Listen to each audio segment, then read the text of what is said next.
Tensions between India and Pakistan have persisted for decades. The dispute over the Kashmir region has triggered numerous conflicts since both nations gained independence. However, what happened in early May 2025 shocked many. An aerial battle that erupted on May 6th was not just an ordinary skirmish. It became a critical turning point in the air power rivalry in South Asia. A military operation initially launched by India ended in a major victory for Pakistan. What exactly happened, and what are the implications for the future of India's air power? On May 6, 2025, the Indian Air Force launched a military operation codenamed Operation Sindoor. The targets were several locations claimed to be hideouts for armed groups operating from Pakistani territory.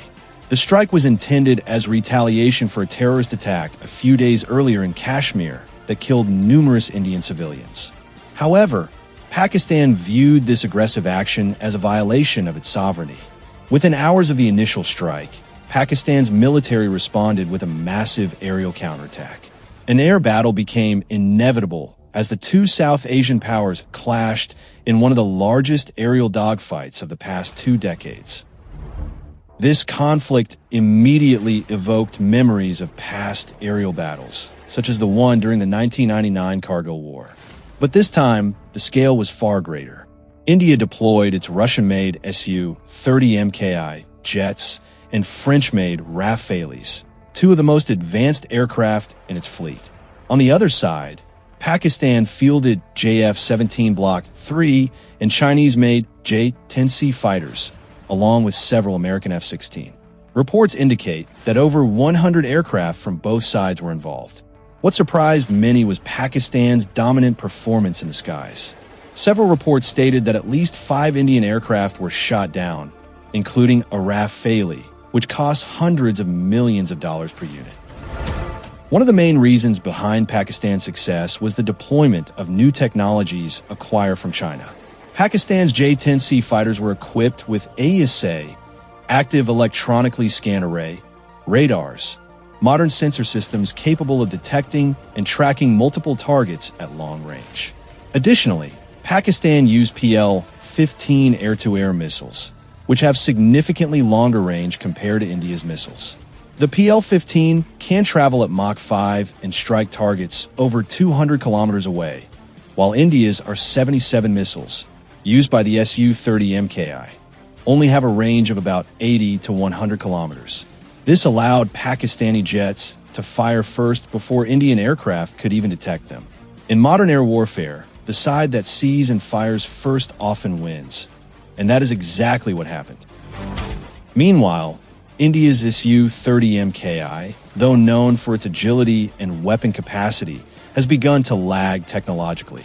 Its N011M bars radar is an older system based on passive electronically scanned array, PESA, technology from the early 2000s, now outdated compared to modern AESA radars.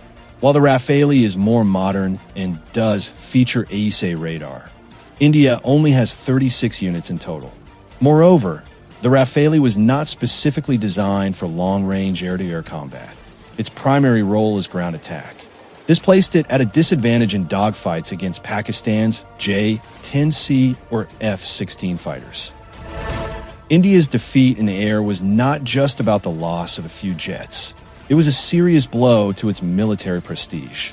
For years, India had relied on a mix of Russian and French aircraft, but the loss to Chinese-made jets operated by Pakistan has forced the Indian Ministry of Defense to reconsider its future fighter procurement strategy.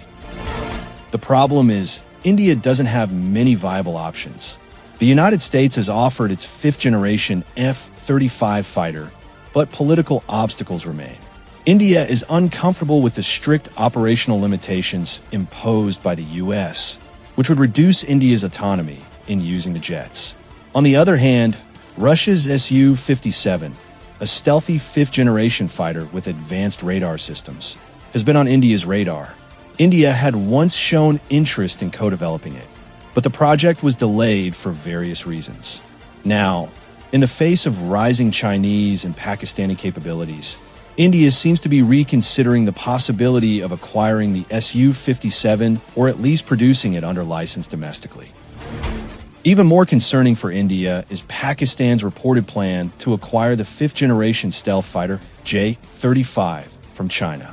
While the J-35 has not yet been officially deployed, its development is nearing completion, and it is expected that Pakistan will begin operating the aircraft before 2030. If that happens, Pakistan would become the first country in South Asia to field a fifth-generation stealth fighter. The J-35 closely resembles the American F-35 in design, features AESA radar, advanced sensors, stealth capabilities, and extended operational range. If the J-10C alone could neutralize India's air superiority, then the arrival of the J-35 could completely reshape the regional balance of air power. At present, India has no adequate response to this threat. Aware of this looming danger, India is now exploring the fastest possible options to reinforce its air fleet. One of the most realistic paths forward is to resume defense cooperation with Russia. The SU-57 appears to be the most promising candidate, especially since Russia has started producing a more stable export version. India's long-standing experience with Russian technology could allow for faster integration into its national defense systems. Another option is the development of a domestically built fifth-generation fighter, India's Advanced Medium Combat Aircraft AMCA project. However, this program still needs several more years before it is combat ready. In the current strategic climate, that timeline may be too slow, giving Pakistan more time to consolidate its edge. What's interesting is that India once held a significant advantage over Pakistan. In 1971, during the Bangladesh War, India's MiG-21 fighters dominated the skies and shot down many Pakistani F-104s. In the 1980s, India operated MiG-29s and MiG-23ML with superior radar and missiles compared to Pakistan's F-16s. But over the past 2 decades, the tables have turned. China has emerged as a new power in defense technology and has steadily supplied Pakistan with advanced military systems. The JF-17, J-10C, and soon the J-35 are results of this close cooperation. Meanwhile, India has faced several setbacks. Its fifth-generation projects have been delayed, and modernization of its older aircraft has been slow. So what can India do now? The country stands at a strategic crossroads. It must swiftly define a new direction to maintain its air superiority. Some key actions include: first, accelerating the upgrade of SU-30 MKI radars and avionics to compete with J-10C.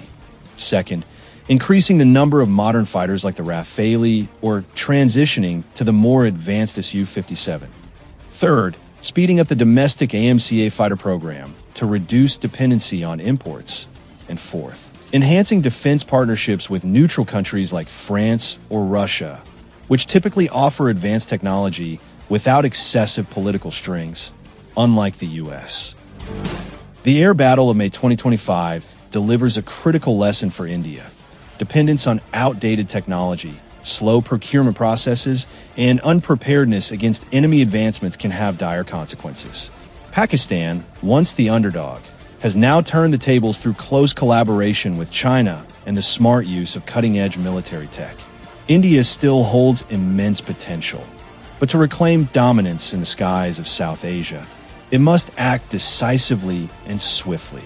In a rapidly intensifying rivalry, those who move too slowly will be left far behind.